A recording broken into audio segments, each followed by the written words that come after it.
Why did he let her go? That is the question that haunts us. When 11, a child of immense power and immense trauma, finally broke free from the cold walls of Hawkins National Laboratory, Dr. Martin Brenner did not stop her. He had the resources.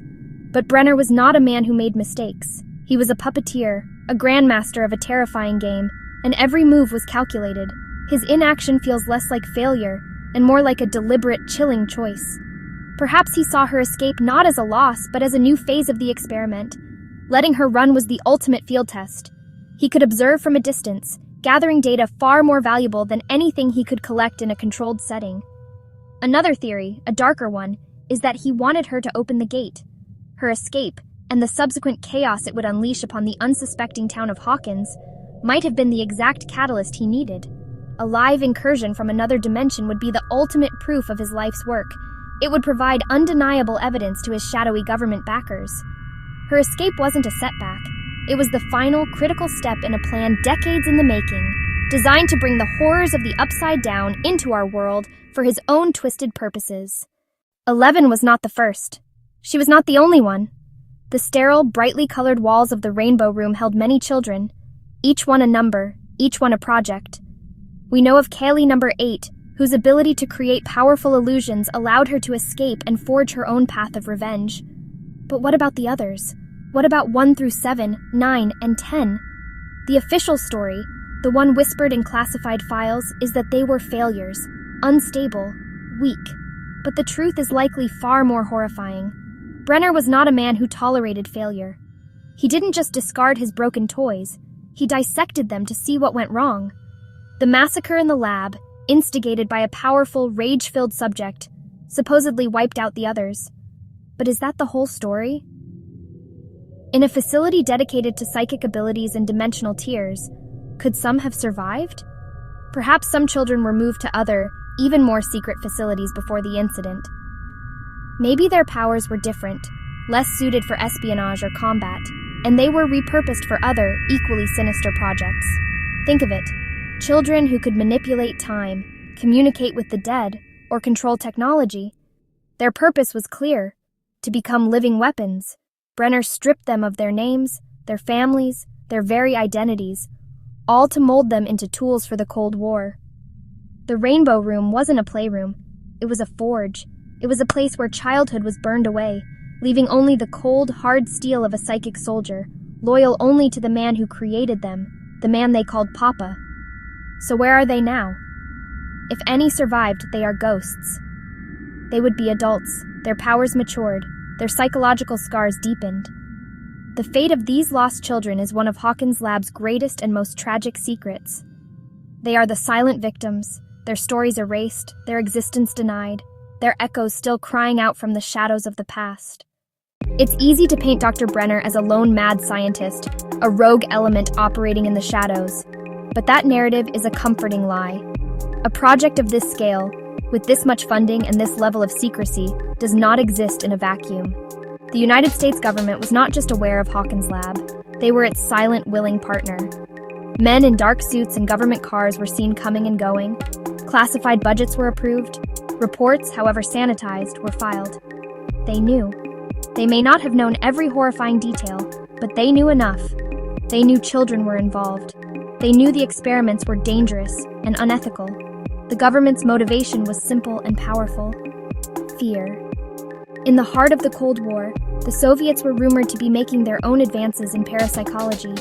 The idea of a psychic gap was as terrifying to the Pentagon as the missile gap. They couldn't afford to be left behind. Brenner promised them the ultimate intelligence asset, the perfect weapon that could win the war without firing a single shot. For that promise, they were willing to look the other way.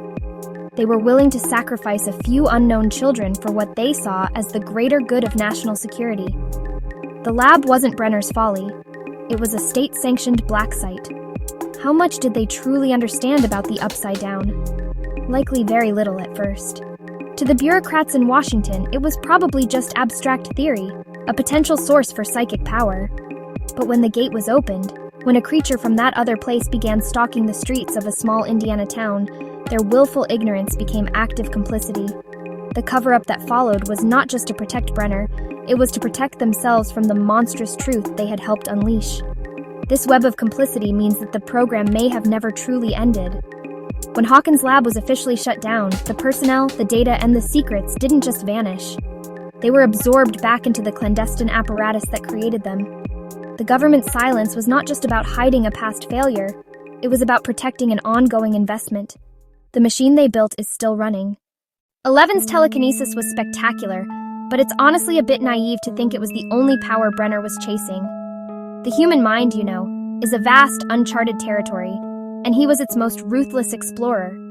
It's almost certain that other test subjects, those numbers before and after 11, possessed a whole spectrum of different psychic abilities.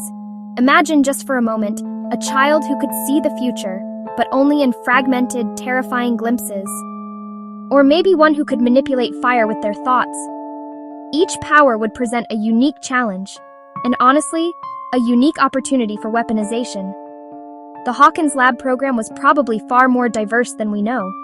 The Rainbow Room was the crucible for these powers. Its cheerful facade was really a psychological tool, a disarming environment meant to make the children feel safe while their minds were being methodically broken apart and rebuilt. The colors, the toys, the simple graphics, it was all part of a sophisticated system of control.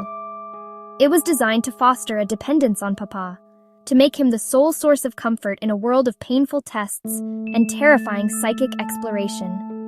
What became of these other subjects? The official story of a single catastrophic event seems, just too convenient. However, some may have been transferred. If a child showed an aptitude for pyrokinesis, maybe they were sent to a different facility specializing in that. The Hawkins Lab could have been just one node in a larger, nationwide network of secret research, a Project Indigo with many hidden branches. The sensory deprivation tank was the key that unlocked the door between worlds. By cutting off all external stimuli, it forced the subject's mind to turn inward, to expand its consciousness beyond the physical plane. For Brenner, it was the perfect amplifier. It allowed subjects like 11 to push their clairvoyance to incredible distances, to spy on foreign leaders, to become the ultimate eavesdropper. But in doing so, it also made them a beacon in the vast, dark ocean of psychic space. They weren't just listening in on our world, they were broadcasting their presence to others. The tank didn't create the connection to the Upside Down, it just opened the line. Did 11 truly create the gate, or did she just knock on a door that was already there? The evidence, honestly, points to something deeper, something ancient. Hawkins, Indiana may be one of several thin spots on Earth, places where the veil between dimensions is naturally weak. It's possible that Brenner and his team didn't choose Hawkins by chance.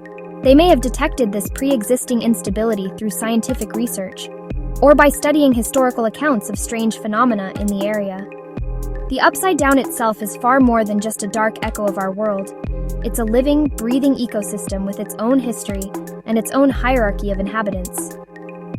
The Demogorgon and the Mind Flayer are likely just the apex predators, the most visible threats. What other creatures lurk in its shadowed forests and decaying structures? The floating spores, the creeping vines, the hive mind intelligence. It all suggests a complex biological system that has evolved over eons. It may have had its own incursions into our world long before Hawkins, events dismissed as folklore, ghost stories, or mass hysteria. The secrets of the lab did not die with its closure. Somewhere, locked away in a secure vault or hidden on a forgotten hard drive, are Brenner's complete research notes, videotapes of experiments, and psychological profiles of every child subject. More than just documents, there could be personnel still active. Scientists, guards, and administrators who were complicit in the program are still out there. They hold pieces of the truth, living time bombs of information. These individuals could be a resource for those seeking answers, or a continuing threat, working to ensure the secrets of Hawkins Lab remain buried forever.